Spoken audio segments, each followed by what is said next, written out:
In this video, we will show you how to withdraw your Telegram channel ad revenue using Fragment.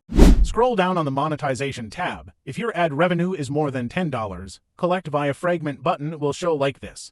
Click on Collect button and enter your Telegram two-factor authenticator password. Click on Proceed. It will open the Fragment website. You need to connect any wallet by clicking the Connect Wallet button here. Choose any external wallets or select Open Wallet in Telegram.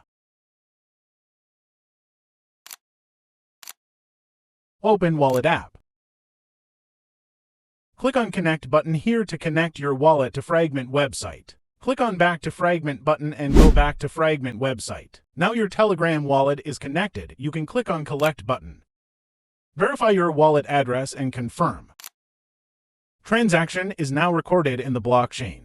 It will take 1 to 2 minutes for the reward to show on your Telegram wallet. After 2 minutes, you see the ton balance in Telegram wallet.